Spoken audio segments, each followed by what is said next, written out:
Well, I woke up this morning and it's really starting to feel like fall here in Virginia. It's still late August and some of the leaves are already changing on these trees around here. I think this is the earliest I've ever seen that happen.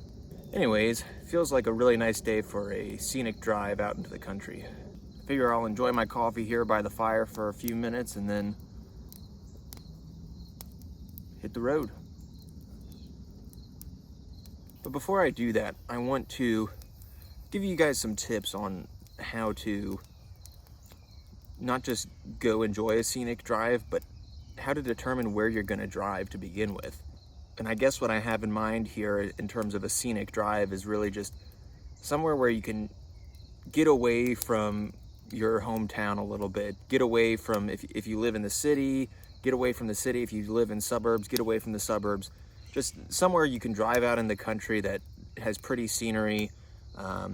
Maybe it's driving along a river, or maybe it's driving up into the mountains, or just driving through rolling hills. Just something new to give you a sense of escapism, really.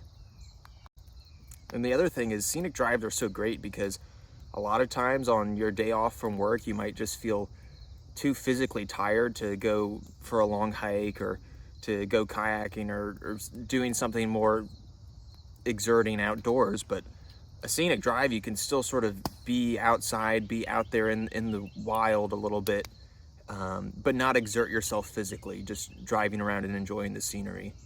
And maybe the best part about a scenic drive is that it really doesn't take all that much thought.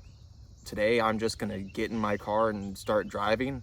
I have a general idea of where I might go, but I really like to be spontaneous with these things and just explore, try new back roads that I haven't been on before, and just see where it takes me.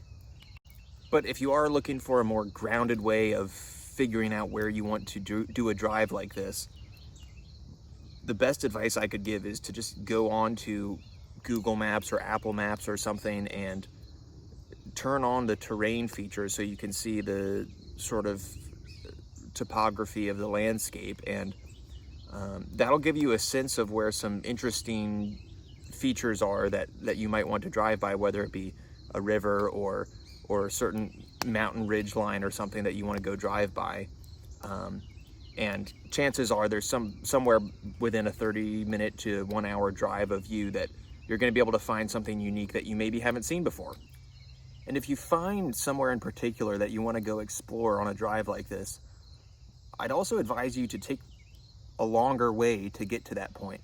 You might be able to get to a certain mountain ridge really quickly by taking the interstate to get there.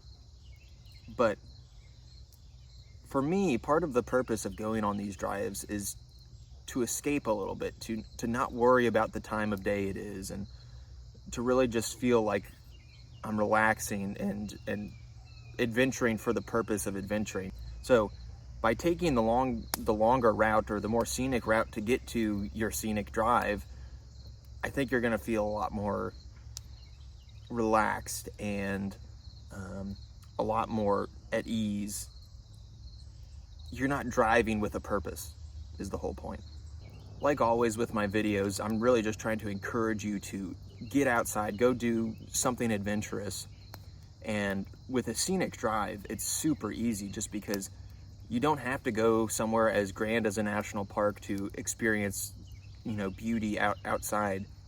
It can really just be as simple as going out to a countryside that maybe you haven't seen before.